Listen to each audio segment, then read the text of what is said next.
The champagne bubbles rose in golden spirals, but I couldn't taste them. Around me, crystal clinked against crystal. Laughter spilled through the hotel ballroom like expensive perfume. And somewhere a string quartet played something classical that I should probably recognize. I didn't. All I could focus on was the weight of the pen in my trembling hand, and the divorce papers spread across the small table in the corner where Marcus had cornered me. "Just sign them, Elena." His voice carried that edge of impatience I'd grown so familiar with over 3 years of marriage. "You're making a scene." I wasn't making a scene. No one even noticed us tucked away behind the towering Christmas tree, its white lights casting shadows that made Marcus's face look harsh. Unfamiliar, or maybe I'd just never really looked at him before. Maybe I'd been too busy trying to be enough, cooking his favorite meals, pressing his shirts, shrinking myself smaller and smaller until I was practically invisible. My fingers tightened around the pen. Black ink, silver barrel, such a small thing to end a marriage with. "It's Christmas," I whispered, hating how my voice cracked. "Couldn't this wait until what? Until you stop being so goddamn difficult?" Marcus leaned closer, and I caught the scent of his cologne mixed with something sharper, another woman's perfume probably. The same one I'd smelled on his collar for months. "I have plans tonight, Elena. Plans that don't include watching you cry over something that's been dead for a year." My eyes burned, but I refused to let the tears fall. Not here. Not in front of all his colleagues from the law firm. Not in this beautiful ballroom where everyone looked so polished and perfect. I was the only broken thing in the room, wearing a dress I'd bought on sale 3 years ago, because Marcus said I didn't need new clothes when we were saving for the future. Our future. What a joke. I pressed the pen to paper, my hand shaking so badly the signature came out jagged, barely legible. Elena Marie Chen. Soon to be just Elena again. Elena the failure. Elena the not enough. There. I dropped the pen and it rolled off the table, hitting the marble floor with a small, pathetic sound. "Merry Christmas to you, too." Marcus was already gathering the papers, not even looking at me. "My lawyer will be in touch about the apartment. You have 30 days.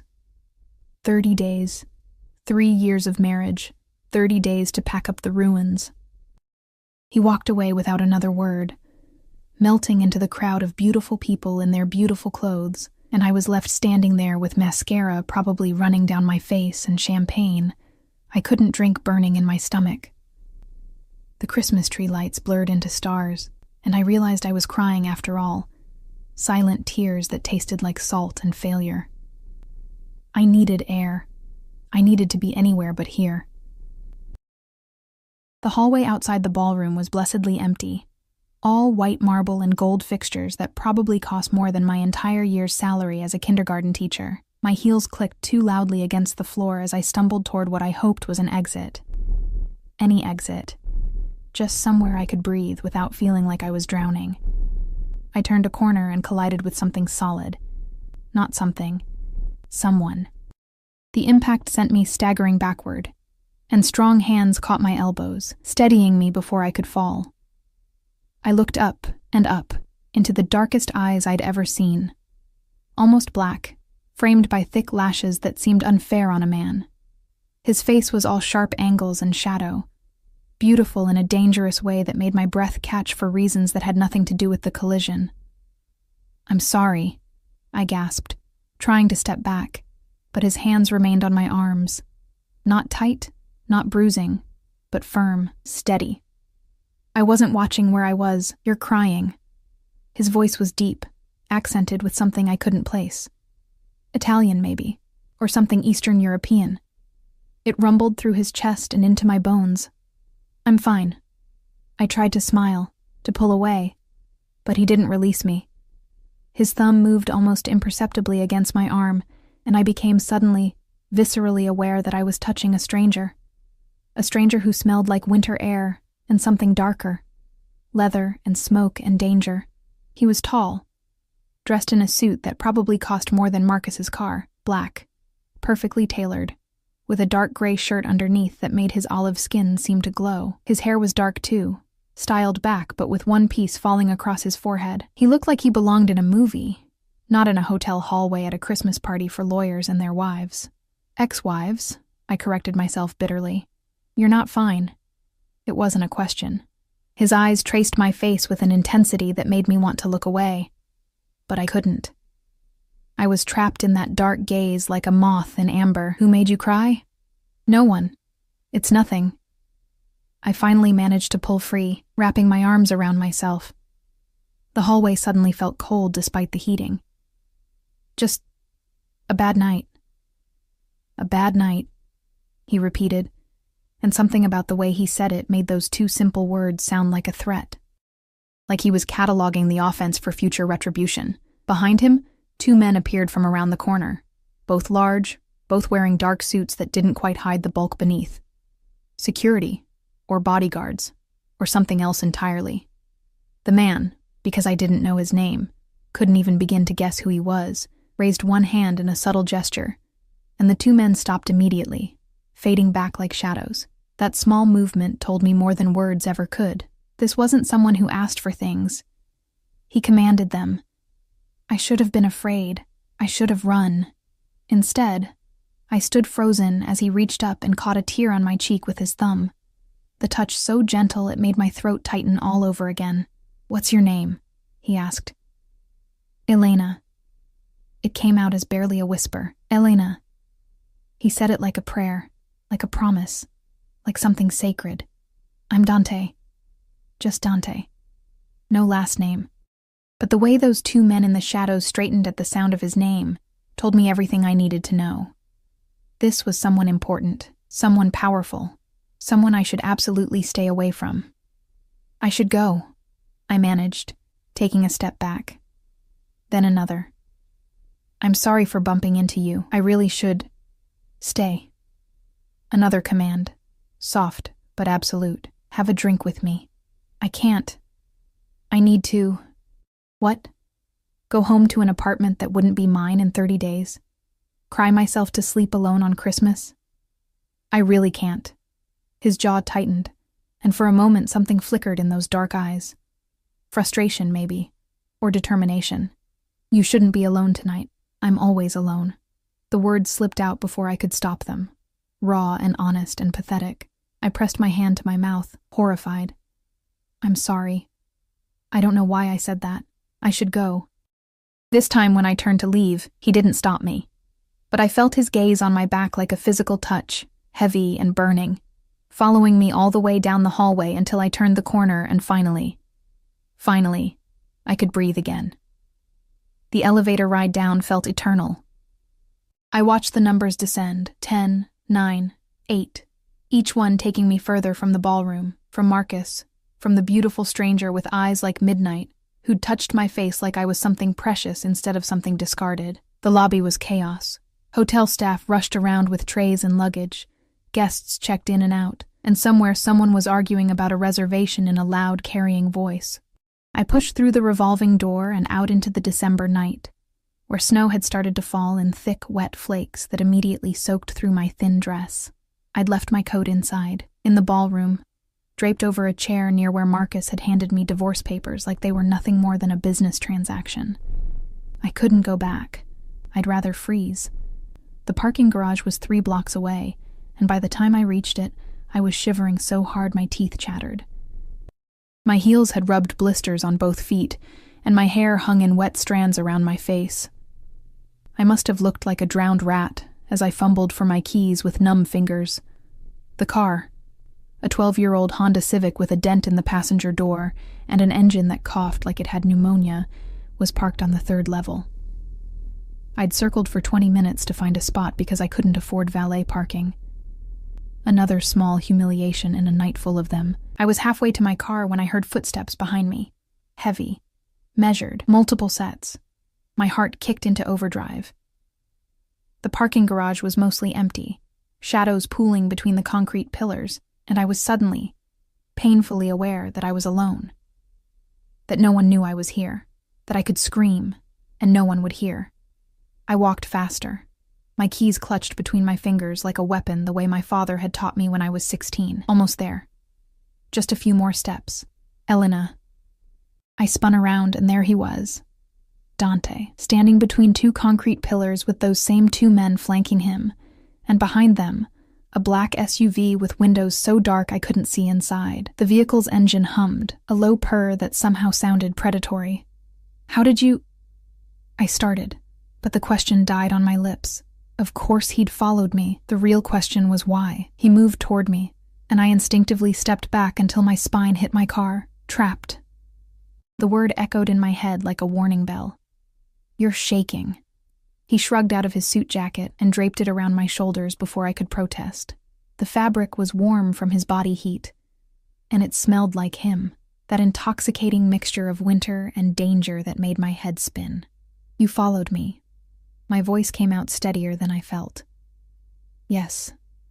No apology, no explanation. Just that simple affirmation that should have terrified me but instead sent something hot and confusing coiling through my stomach. Why? He stepped closer, so close I could feel the heat radiating from him, could see the snow melting in his dark hair.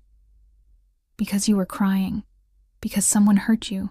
Because—" He stopped, his jaw tightening again. "Because I wanted to. You don't even know me." "No." His hand came up, and I held my breath as he tucked a wet strand of hair behind my ear, his fingers lingering against my skin. "But I'm going to." It wasn't a prediction. It was a promise. Or maybe a threat. With him, I couldn't tell the difference. "I need to go home," I whispered. "Not like this. Not alone. Not on Christmas."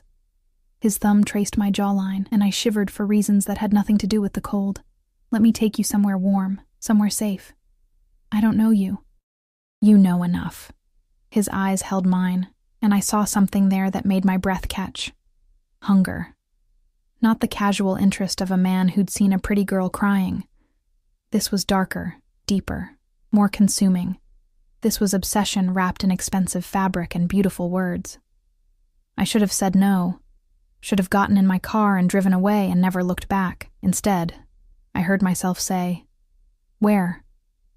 The restaurant was the kind of place I'd only ever seen in movies.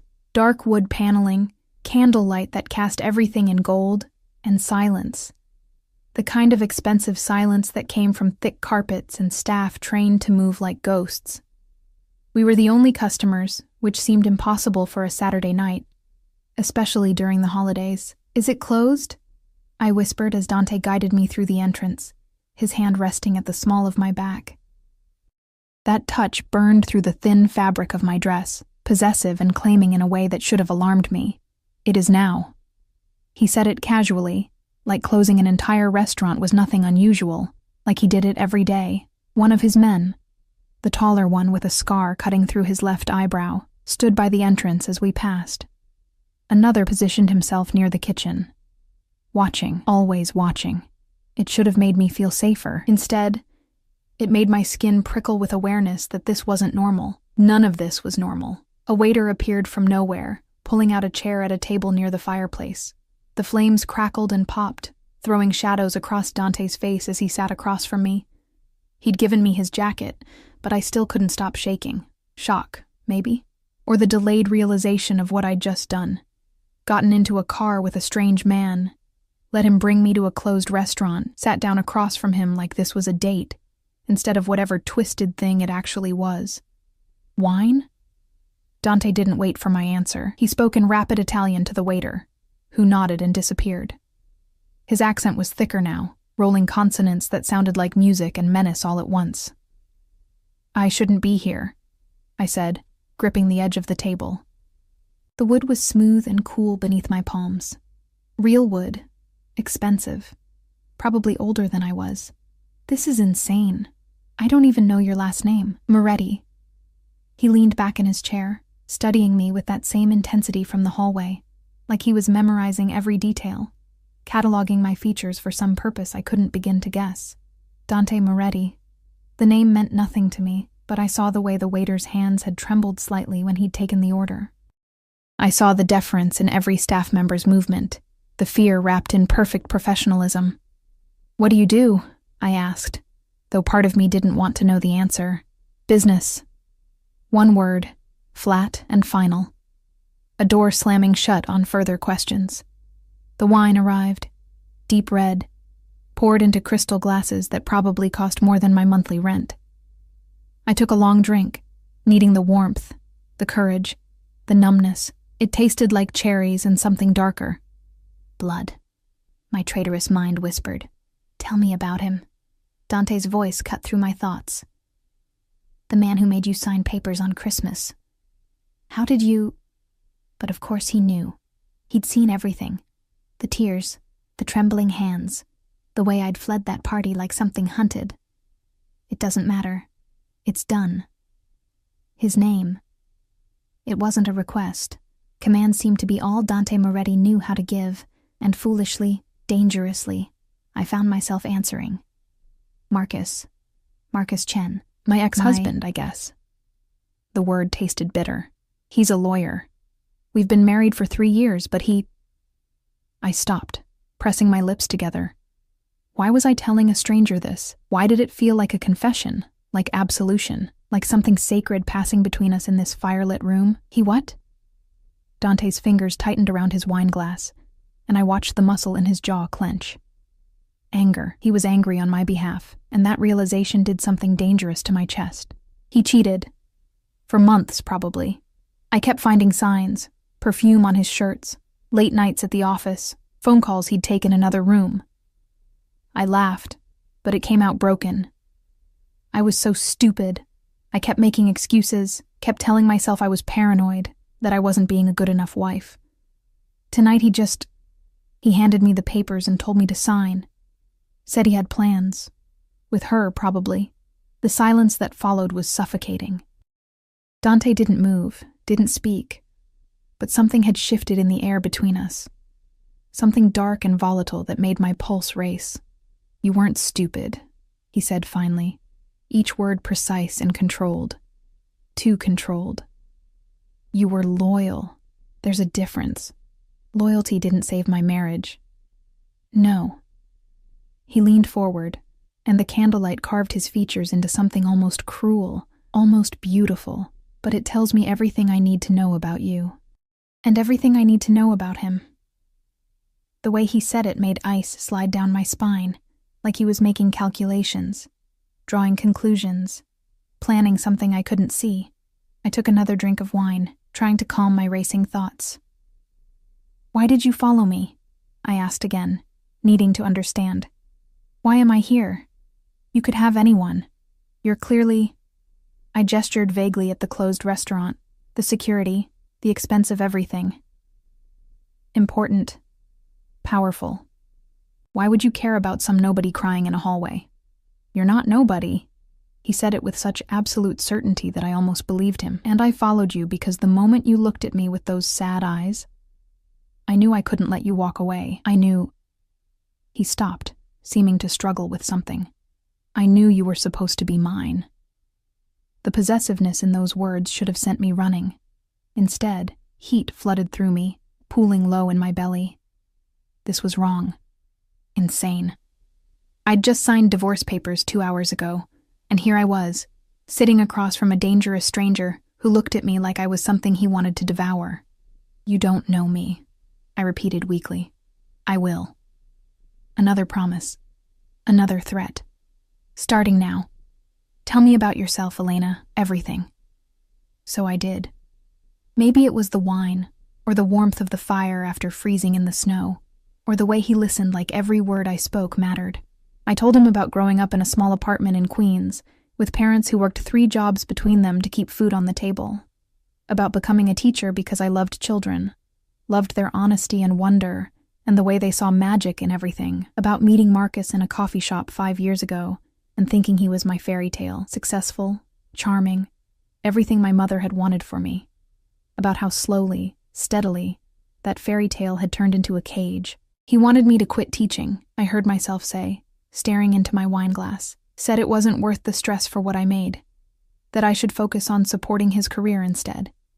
Making connections at firm parties, hosting dinners for his colleagues, being the perfect wife. I laughed bitterly. Turns out I failed at that too. You didn't fail.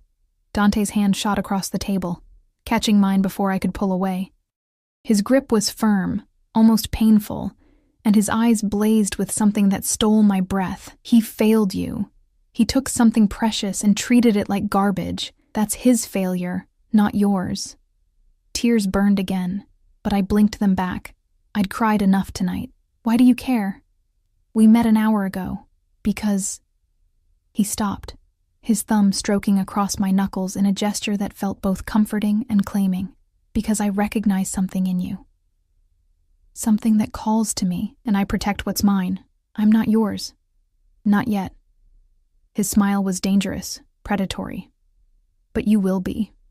Food arrived. Dishes I couldn't name, each one more beautiful than the last. Risotto that gleamed like pearls, meat so tender it fell apart at the touch of a fork, vegetables roasted with herbs I'd never heard of.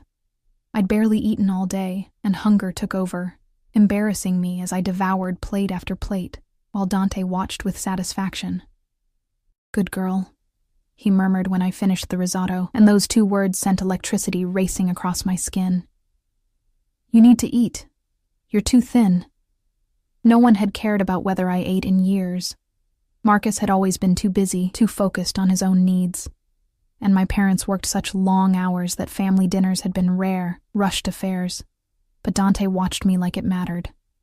Like I mattered. Tell me about your family, I said, desperate to shift the attention away from myself. His expression shuddered immediately, walls slamming down behind his eyes. They're dead. The blunt statement hit me like a physical blow. I'm sorry. I didn't mean to. It was a long time ago. He drained his wine glass, and for a moment I saw something raw flicker across his face. Pain, maybe. Or rage. My father was ambitious. It got him killed. My mother and sister were collateral damage. That's horrible. I reached across the table without thinking, covering his hand with mine. How old were you? 17. He looked down at our joined hands, and something softened in his expression.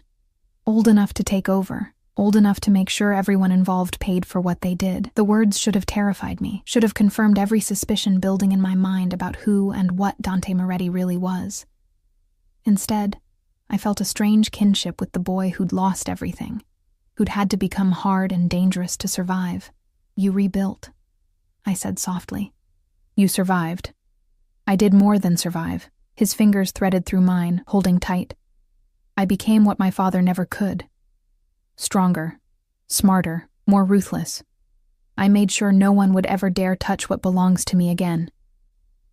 That possessiveness again, wrapping around me like silk chains.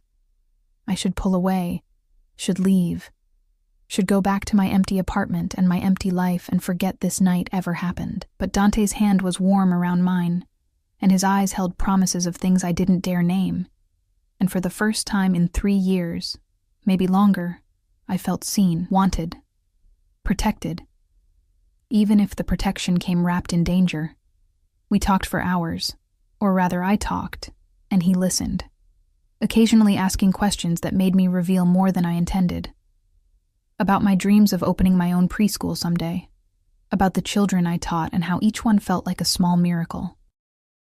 About the books I read late at night when Marcus was out, romances and thrillers where people were passionate and dangerous, and nothing like my safe, suffocating life. Not so safe anymore, Dante said with dark amusement, reading my thoughts. You got into a car with a stranger, Elena. Came to a closed restaurant with armed men at the doors. That's not the choice of someone who wants safety. He was right. God help me. He was right. What do you want from me? I whispered. He stood abruptly, coming around the table before I could react. His hand cupped my face, tilting it up to meet his gaze, and I stopped breathing entirely. Everything. His thumb traced my lower lip, and I shivered. Your time? Your thoughts?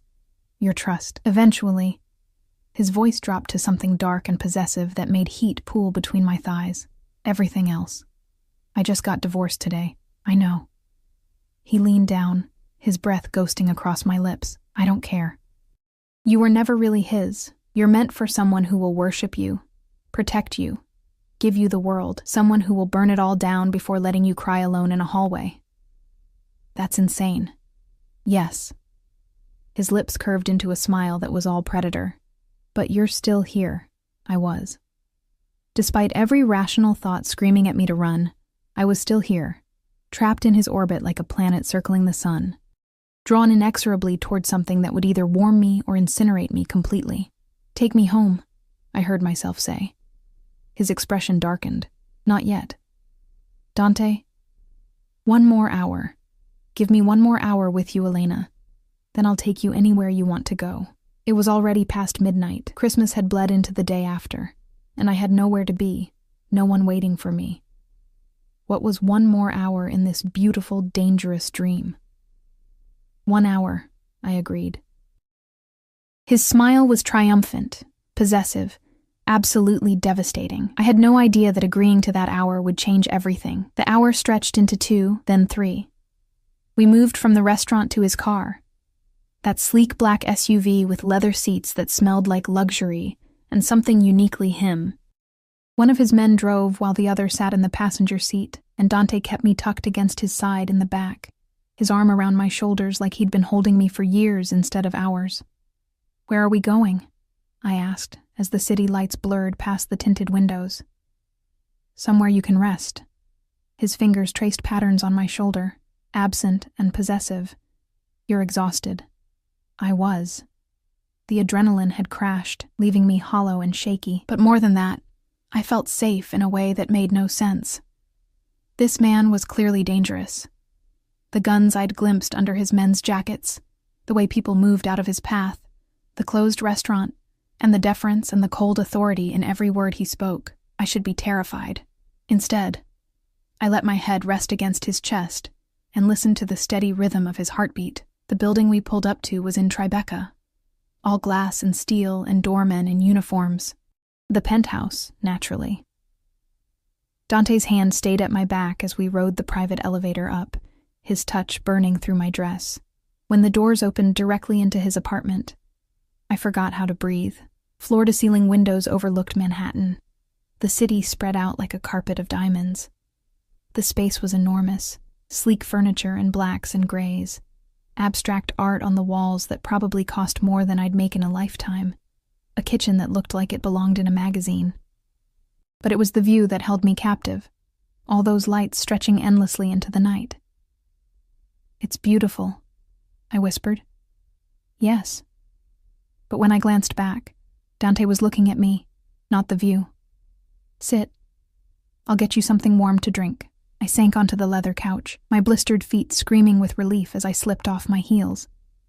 The coffee table held a few books, business journals, a novel in Italian, something that looked like poetry, personal touches in an otherwise impersonal space. Dante returned with 2 mugs of hot chocolate, rich and dark with a hint of cinnamon. He'd removed his tie and rolled up his shirt sleeves, revealing forearms corded with muscle and marked with scars, evidence of a life lived harder than the penthouse suggested. "Thank you," I said, wrapping my hands around the mug. The warmth seeped into my bones. He sat beside me, too close, but I didn't move away. Couldn't move away. His presence was magnetic, overwhelming, and I found myself leaning into it like a flower turning toward the sun. "Tell me about your apartment," he said. "The one you're losing." I laughed bitterly. "It's nothing like this. Studio in Hell's Kitchen, 4th floor walk-up. The heat barely works, and my neighbor plays saxophone at 2 a.m. But it was mine. Or I thought it was. The reality crashed over me again. Marcus kept it in his name. Everything was in his name. The apartment, the car, even our bank account. He said it was easier that way, for taxes or something. I was so stupid. Stop calling yourself stupid. Dante's voice went hard. He manipulated you, isolated you, made sure you had nothing so you'd have no choice but to stay. That's not stupidity, Elena. That's abuse. The word hung between us, heavy and true. I'd never let myself think it before, but hearing Dante say it made something crack open in my chest. Marcus had been careful. No bruises, no marks, nothing anyone could point to. Just a steady erosion of my independence, my confidence, myself, until I was barely recognizable. "I need to find a place," I said, pushing past the ache. "I have 30 days, but on my salary, I trailed off, doing the math I'd been avoiding all night. First month, last month, security deposit. Even a studio in a bad neighborhood would take most of my savings." I'll figure it out. No. Dante set down his mug with deliberate precision. You'll stay here. I choked on my hot chocolate. What? No. I can't. That's insane. We just met. I have 5 bedrooms. 4 of them are empty. His tone brooked no argument. You need a place to stay. I have space. It's logical. It's not logical. It's crazy. You don't let strange women move into your penthouse because they're having a bad day. You're not strange. You're mine. He said it with such casual certainty that my breath caught. And I take care of what's mine, Elena. You need a home. I have one. You need safety. I can provide it. You need time to rebuild your life. I'll give you that time. Why? I demanded, setting down my mug before I dropped it. Why would you do this? What do you want from me?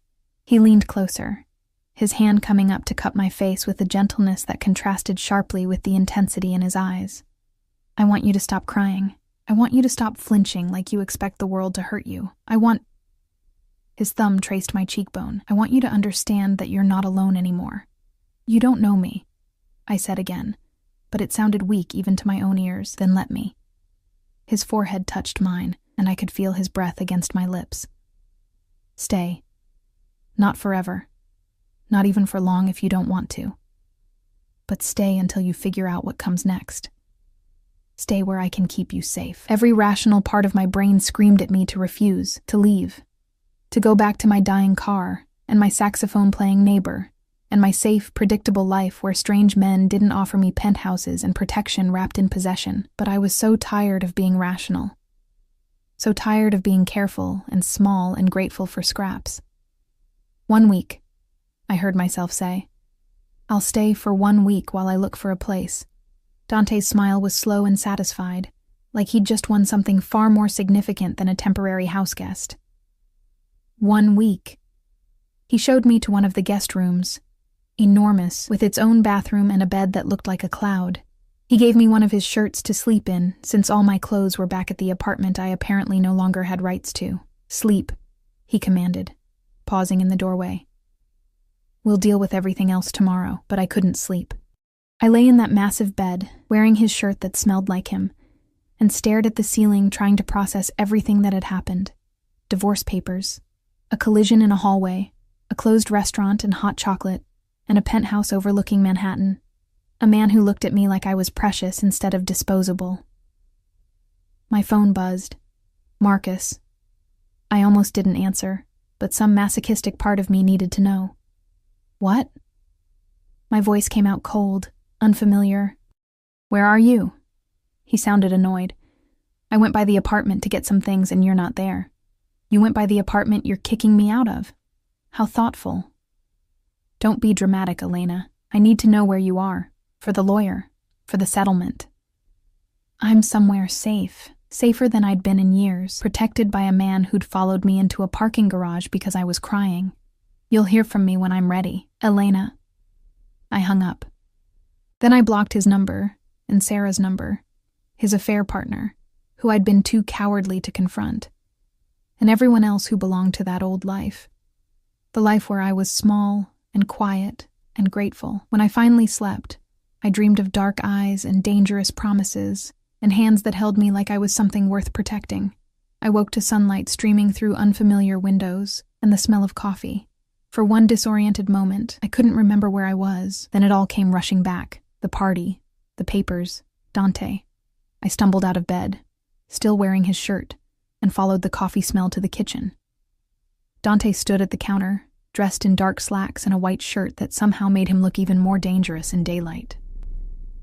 He was on the phone, speaking rapid Italian in a tone that made ice creep down my spine. He saw me, and his expression shifted immediately, softening. He said something sharp into the phone and hung up. Coffee? He was already pouring a cup, remembering somehow that I took it with cream and sugar. Thank you. I perched on one of the bar stools, hyper-aware of my bare legs and messy hair. I should go. I need to. I have things to do. What things? Finding an apartment, getting my stuff from Marcus's place, calling my parents to let them know that we're... The word divorced stuck in my throat. Your parents don't know? Dante's eyes sharpened. I couldn't face sacrifice so much for me to have a good life. And I wrapped my hands around the coffee mug. I failed. Stop. He came around the counter, his hands gripping my shoulders. You didn't fail. Say it, Dante. Say it, Elena. You didn't fail. I didn't fail, I whispered, not believing it. Again. Like you mean it. Something about the command in his voice, the absolute certainty, made emotions swell in my throat. I didn't fail, I said louder. Good girl. His hand slid down my arms, leaving heat in their wake. Now, your things. Give me the address and my men will retrieve them. I can't ask you to... You're not asking. I'm telling you. He picked up his phone, already dialing. You're not going back there. You're not facing him again. My people will get your belongings and bring them here. That's not necessary. It is. His eyes went cold, and I saw that dangerous edge again. Because if I see the man who made you cry on Christmas, who threw you away like garbage, I'll do something I can't take back. So you'll stay here, safe, and let me handle it. The possessiveness should have scared me. The casual implication of violence should have sent me running. Instead, I felt tears prick my eyes again. But not from sadness. From the overwhelming realization that someone cared. Someone was willing to stand between me and the things that hurt. Okay, I said quietly. Satisfaction flashed across his face. He made several calls in Italian while I drank my coffee, watching the morning light play across the city. Within an hour, 2 of his men arrived. The scarred one from last night and another with cold eyes and steady hands. I gave them my key and a list of what to get, my clothes, my books, the few photos I had of my parents. Everything else could stay. I didn't want any reminders of the life I'd tried to build with Marcus. They left, and I was alone with Dante again. I should shower, I said awkwardly. Get dressed. I've imposed enough. Impose more. He caught my hand, pulling me toward him until I had to tilt my head back to meet his eyes. Stay for breakfast. Stay for the day. Stay for as long as you need. Why are you being so nice to me? Because... He seemed to struggle with something, his jaw clenching. Because you deserve it. Because when I saw you crying, something in me recognized something in you. Because I've built an empire, Elena. But it's empty. And you make it feel less empty. The confession hung between us, raw and honest. I reached up without thinking, my hand cupping his face the way he'd done to me. He leaned into the touch, his eyes closing briefly. I'm broken, I whispered. I'm freshly divorced and broke, and I have nothing to offer you. His eyes opened, blazing with an intensity that stole my breath. You're not broken. You're surviving. And you have everything to offer me. Your time, your presence, your trust. That's all I want. That's all? I tried to smile, to lighten the moment. Not very ambitious for someone who apparently owns half of Manhattan. Oh, I'm very ambitious. His thumb traced my lower lip again, that same gesture from last night that made heat pool low in my belly. But I'm also patient. I can wait for the rest. The rest. Everything he'd promised over risotto and wine. Everything his eyes kept saying, even when his words stayed careful. Breakfast, I managed, stepping back before I did something stupid like kiss him. You mentioned breakfast. His smile was knowing, satisfied, like he could read every thought in my head. Get dressed. I'll make pancakes. You cook? I have many talents, Elena. The way he said it, dark and promising, made me shiver. You'll discover all of them eventually. I fled to the guest room, my heart pounding. This was insane. All of it. But as I showered in his luxurious bathroom and put on his shirt again because I had nothing else, I couldn't bring myself to care about sanity.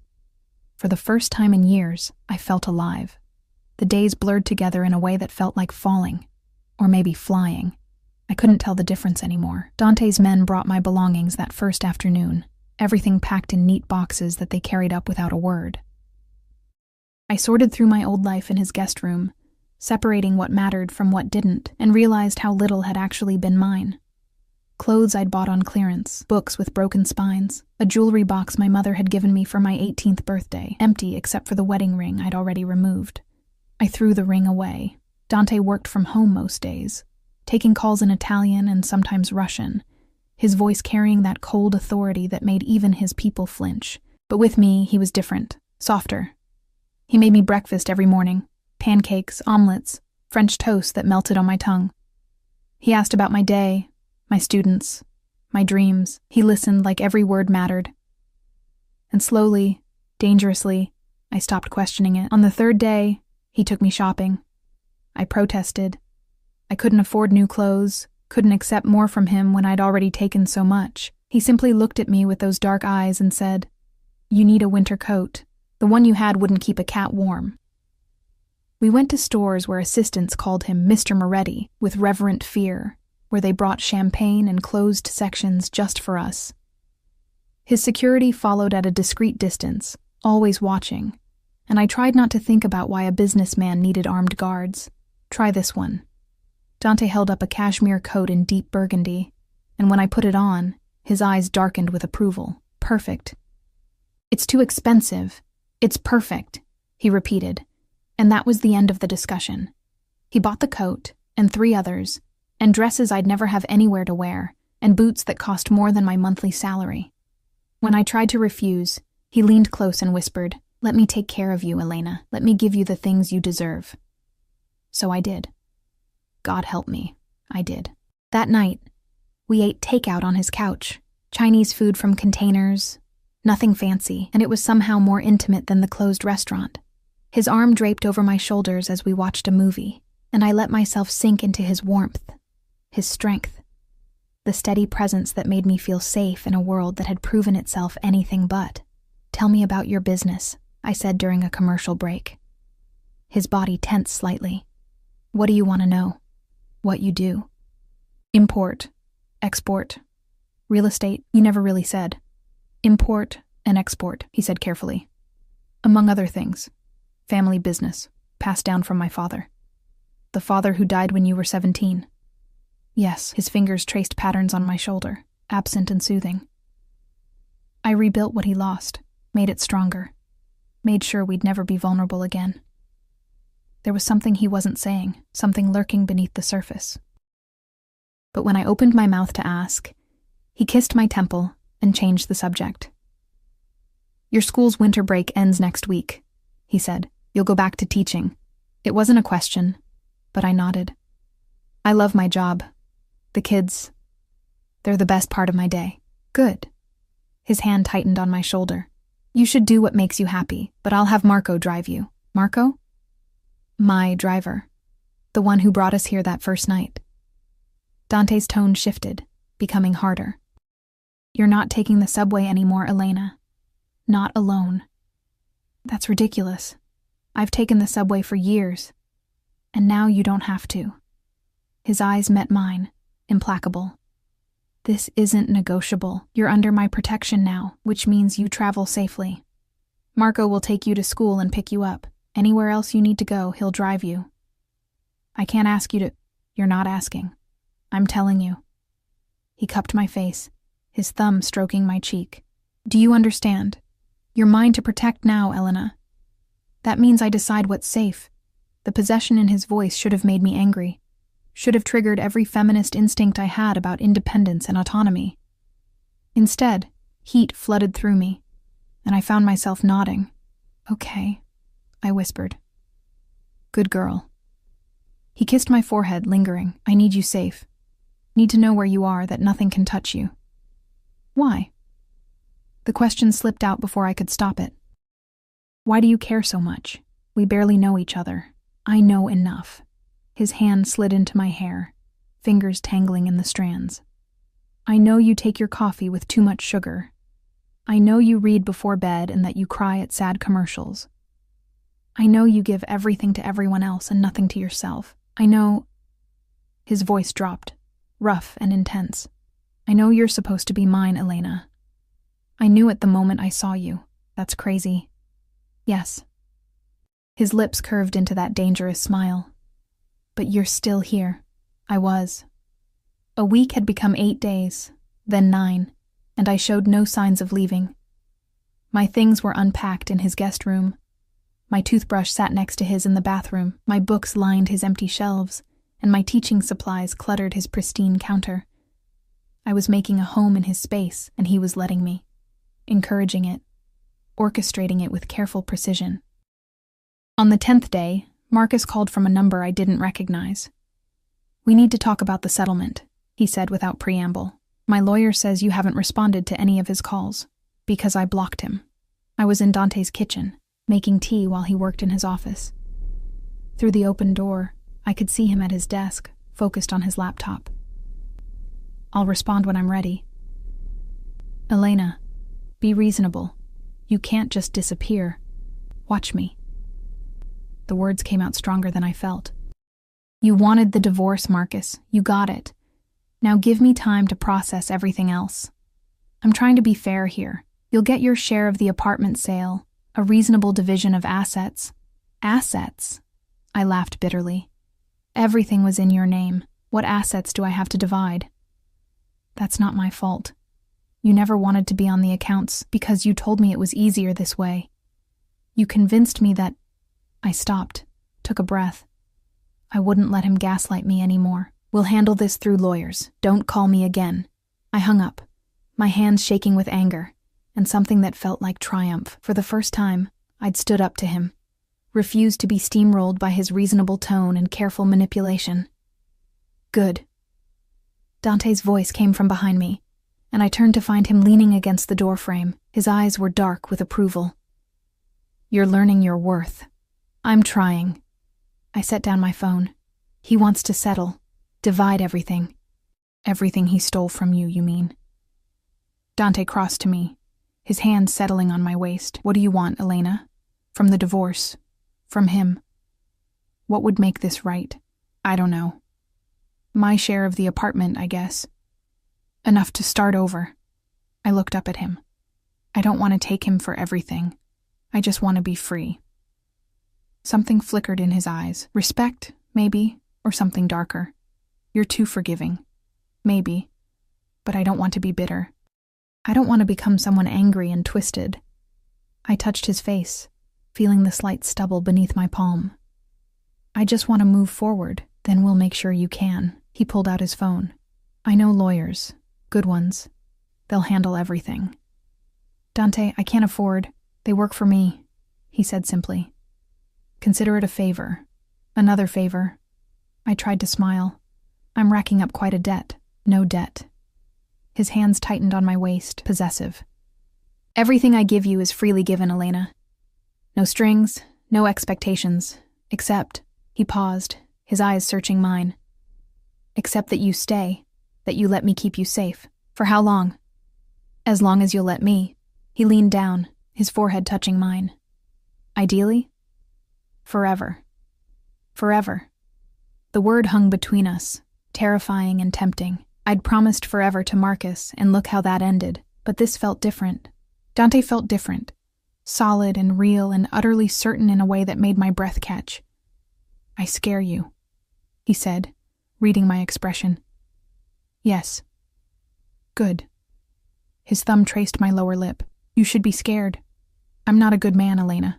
I've done things that would make you run if you knew. But with you—" He stopped, seeming to struggle with the words. "With you, I want to be better. Want to be worthy of the way you look at me. How do I look at you? Like I'm not a monster." His voice went rough. "Like I'm someone who could be saved." "Maybe you are. Don't." He pulled back slightly, his expression hardening. "Don't make me into something I'm not. Don't romanticize what I do, who I am.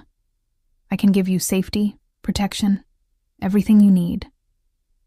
But I can't be your hero, Elena. I'm not built for that.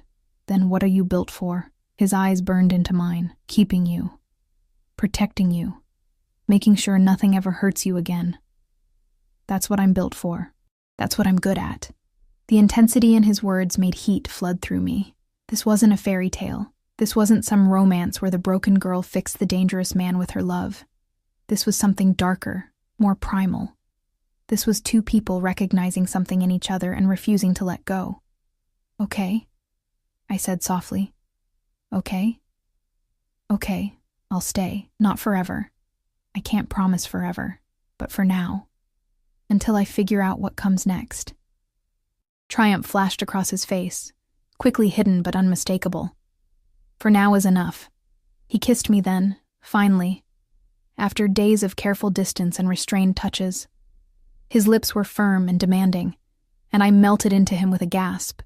His hand fisted in my hair while the other splayed across my lower back, pulling me flush against him. I could feel his heart pounding, matching the frantic rhythm of my own. When he pulled back, we were both breathing hard. I've wanted to do that since I saw you crying in that hallway, he admitted roughly. Then why didn't you? Because you weren't ready. Because you needed time to trust me, to understand that I'm not like him. That I'll never... His jaw clenched. That I'll never make you feel small or invisible, or less than you are. And what am I? I needed to hear it, needed to understand how he saw me. Everything. He said it with such absolute certainty that tears pricked my eyes. You're everything, Elena, and I'll prove it to you every day for as long as you let me. That night, I didn't sleep in the guest room. I curled up next to Dante in his enormous bed, wearing one of his shirts, and listened to his steady breathing as he held me close. His arm was heavy across my waist, possessive even in sleep, and I'd never felt safer or more terrified of how much I was starting to need him. The next morning, everything changed. I woke to raised voices, Dante speaking rapid Italian in the living room, his tone sharp with barely controlled fury. I pulled on a robe and crept to the doorway, seeing him pacing like a caged animal while two of his men stood rigid nearby. What do you mean he's asking questions? Dante snarled. Who gave him permission to ask questions? The scarred man, I'd learned his name was Antonio, responded in Italian, too quick for me to follow, but I caught one word that made my blood run cold. Polizia. Police. Dante's eyes cut to me, and something shuddered in his expression. He said something to his men, and they left immediately, disappearing into the private elevator. Elena. What's going on? I stepped into the room, my heart pounding. What was that about, police? Nothing you need to worry about, but the tension in his shoulders said otherwise. Dante, please. If something's wrong, your ex-husband filed a missing persons report.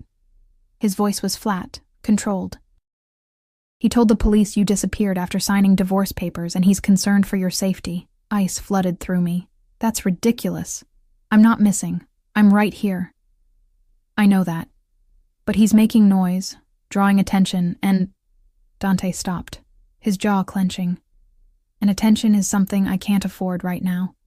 The way he said it made everything click into place. The security, the careful movements, the closed restaurant and the deference and the fear in people's eyes when they heard his name. You're not just a businessman, I said slowly. No. What are you? He looked at me for a long moment, and I saw the war in his eyes, the desire to protect me from the truth warring with the need to be honest. I'm what my father was, he said finally. What his father was before him. I run the family business, Elena. All of it, the legitimate and the less legitimate. Mafia. The word fell between us like a stone. You're in the Mafia. Yes. I should have been shocked. Should have run. But somehow, I'd known, on some level, I'd always known what he was. The danger that clung to him like cologne. The power that made people bow. The careful way he moved through the world like a predator among prey. Why didn't you tell me? Because I wanted you to see me first. Just me. Not what I do, or who I am in that world. I wanted... His hand raked through his hair, frustration bleeding through his control. I wanted one thing in my life that wasn't stained by blood and violence. And then you walked into me in that hallway, crying over a man who didn't deserve you, and I knew you were that one thing. I should leave, but even as I said it, my feet stayed planted. You should. He crossed to me, his hands framing my face. You should run as far and as fast as you can, Elena. You should forget you ever met me and build a safe, normal life far away from this. From me, but I can't let you go, His voice dropped to something raw and desperate. I know I should. I know keeping you here is selfish and dangerous and wrong. But the thought of you out there, unprotected, vulnerable, it makes me insane. So yes, you should leave. But I'm asking you not to. My hands covered his, holding them against my face. If you stay, under my protection, completely, which means following my rules. It means accepting what I am and what I do.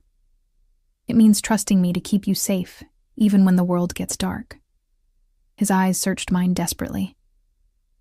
It means belonging to me, Elena. Can you do that? I thought about Marcus, about the safe life that had slowly strangled me, about being small and invisible, and grateful for scraps, about crying alone in hallways because no one cared enough to notice. Then I thought about Dante, about pancakes and cashmere coats and the way he held me like I was precious, about feeling seen and protected and wanted for the first time in my life. Yes, I whispered. I can do that. The relief that flooded his face was almost painful to witness. He pulled me against him, his face buried in my hair, and I felt him shaking. Thank you, he breathed. Thank you, Elena. I swear to you I'll keep you safe. I'll give you everything. You'll never regret this. I held him tight, breathing in his scent, and tried to believe him. Tried not to think about what I was really agreeing to. Tried not to wonder what price I'd eventually have to pay for choosing the monster over the mundane.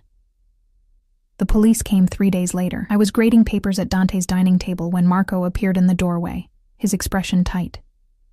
Miss Elena, Mr. Moretti says you need to come to his office. Now, my stomach dropped. In the 2 weeks I'd been living here, Marco had never interrupted me during the day. Something was wrong. Dante's office was all dark wood and leather, walls lined with books in Italian and Russian. He stood by the window, phone pressed to his ear, speaking in rapid-fire Italian that sounded like threats. When he saw me, he ended the call immediately. The police are downstairs, he said without preamble. They want to speak with you about Marcus's missing persons report. What do I tell them? The truth. He crossed to me, his hand settling on my shoulders, that you left voluntarily after the divorce, that you're staying with a friend. Don't mention my name unless they ask directly. And if they do, tell them we met at the Christmas party and I offered you a place to stay. Nothing more. Okay. My heart hammered against my ribs. Elena. He tilted my face up to meet his eyes. This is important. They can't know about us, about what we are to each other. It's too dangerous right now. Can you do that? Yes. Good girl. He kissed me quickly, fiercely. Antonio will be with you the entire time. If they ask anything that makes you uncomfortable, you end the interview. Understand? I nodded. Even though fear was crawling up my throat, this was real.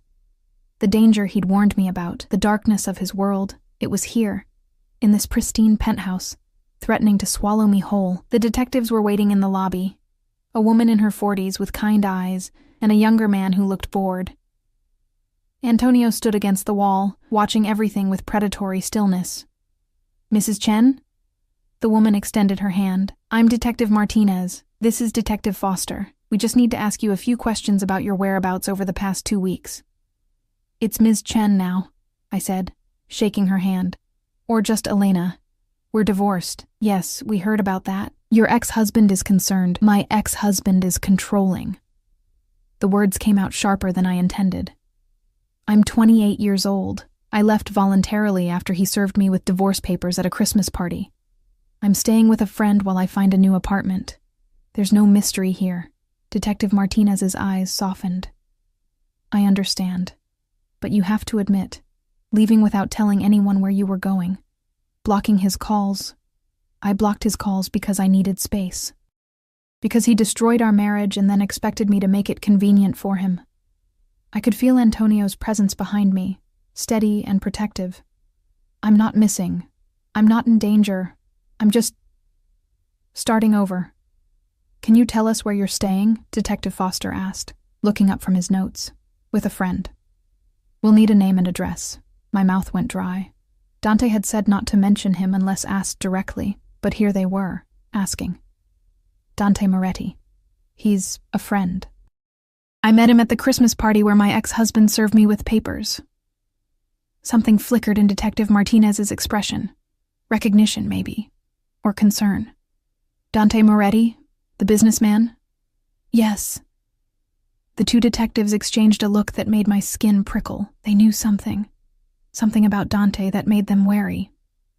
Ms. Chen, Detective Martinez said carefully, are you sure you're safe? If Mr. Moretti is pressuring you in any way? He's not. I stood straighter, channeling every ounce of confidence I'd learned from watching Dante command rooms full of dangerous men. He's been nothing but kind to me. He offered me a place to stay when I had nowhere else to go, and I accepted. That's all.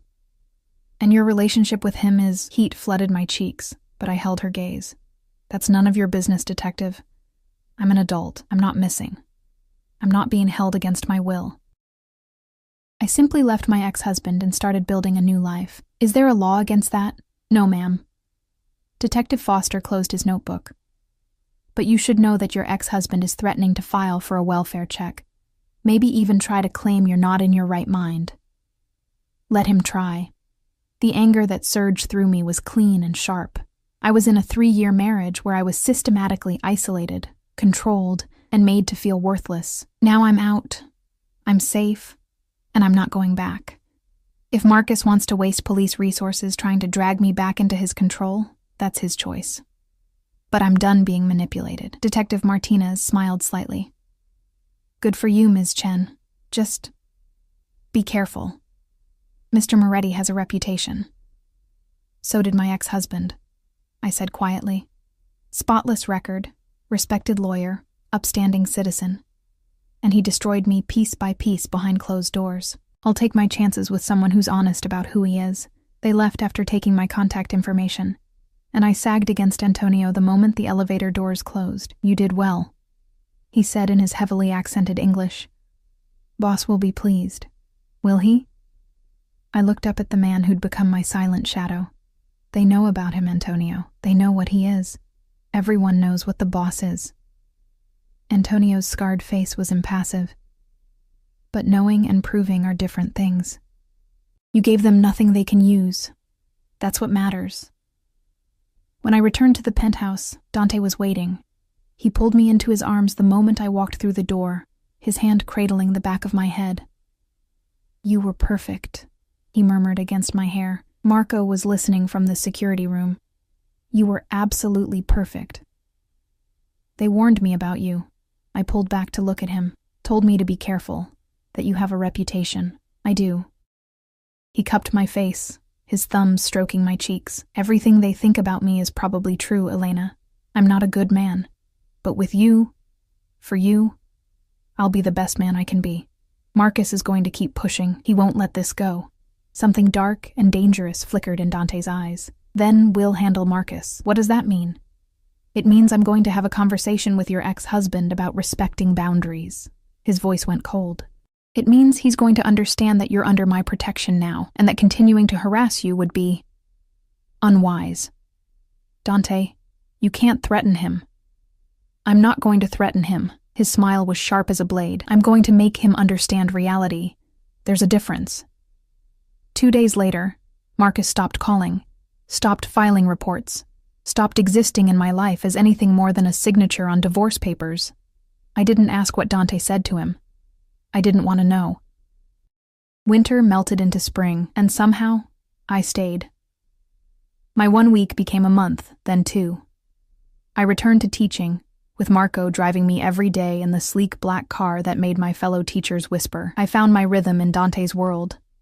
The early morning coffee we shared before he disappeared into his office. The late nights when he'd come to bed smelling like smoke and danger and pull me against him like I was his anchor to something good. I learned the rules. Don't ask about his business. Don't answer the door unless Antonio or Marco approved it first. Don't go anywhere without security. Trust that Dante would always keep me safe. And he did. He was obsessive about it, actually, checking in throughout the day, having his men follow me even when I thought I was alone. Once, a man on the subway made the mistake of standing too close to me, and by the time Marco drove me home that evening, I heard through Antonio that the man had been educated about personal space. I should have been horrified, should have recognized the possessiveness as toxic. dangerous, wrong. But I'd spent 3 years being invisible. And now someone noticed everything, every mood, every need, every fear. Dante saw me in a way no one ever had. And his protection felt like love wrapped in darkness. My divorce was finalized in March. Dante's lawyers had been ruthless. I got half of everything, including the apartment sale, which gave me enough money to truly start over. To get my own place if I wanted. "Are you leaving?" Dante asked, the night the papers came through. We were in his bed, my head on his chest, his fingers tracing patterns on my bare shoulder. "Do you want me to?" "You know I don't." His hand tightened on me. "But I need you to choose this, Elena. Choose me. Not because you have nowhere else to go. Not because you're grateful. But because you want to be here." I propped myself up on my elbow, looking down at him. In the moonlight streaming through the windows, he looked younger, vulnerable, like the 17-year-old boy who'd lost everything and built an empire on the ruins. "I choose you," I said softly. "Not because I have to, because I want to, because you make me feel alive and safe and seen, because I love you." The words hung between us, and I saw his breath catch. "Say it again." "I love you, Dante Moretti." I traced his jaw with my fingers. "I love you even though you're dangerous and possessive and probably a little crazy. I love you because you're those things, and because with me, you're also gentle and protective and good. I'm not good. You're good to me." I kissed him softly. "That's all that matters." He rolled us over, pinning me beneath him, his eyes blazing with emotion. "I love you too. So much it terrifies me. You're my weakness, Elena. The one thing that could destroy me. Then we'll be each other's weakness." I wrapped my arms around his neck. "We'll protect each other. Always." He kissed me deeply, thoroughly, until I was breathless and wanting. "You're mine now. Completely. No going back." "No going back," I agreed. 6 months later, I stood in Dante's living room, our living room now, watching the sunset paint Manhattan in shades of gold and red. My books filled the shelves, my pictures hung on the walls, my life had merged with his in ways I never could have imagined that Christmas night when I'd signed divorce papers while crying alone. "Elena." Dante's voice came from behind me, and I turned to find him on one knee, a black velvet box in his hands. My breath stopped. "I know this is fast," he said, his voice rough with emotion. "I know we've only been together 6 months, but I've never been more certain of anything in my life. You walked into my world when I'd given up on finding something real, something good. You made me want to be better, made me believe I could be more than what my father's legacy demanded." He opened the box, revealing a ring that made my eyes burn with tears. A single diamond, simple and perfect, catching the sunset light. "Marry me, Elena, not because you have to, not because you're grateful, but because you choose this. Choose me. Choose us." His dark eyes held mine, vulnerable in a way I'd never seen. "Let me spend the rest of my life protecting you, loving you, proving that choosing the monster over the mundane was the right choice." I dropped to my knees in front of him, framing his face with my hands. Yes, I'll marry you. I choose you, Dante. I choose us." The smile that broke across his face was devastating, beautiful, completely unguarded. He slid the ring onto my finger and kissed me like I was oxygen and he was drowning. "Mine," he breathed against my lips. "Yours," I agreed, and I was. Completely, irrevocably his. Our wedding was small, just his most trusted men and my parents, who'd flown in from Queens with tears in their eyes and questions I carefully didn't answer. They knew Dante was successful, powerful, dangerous. They didn't know the specifics, and I intended to keep it that way.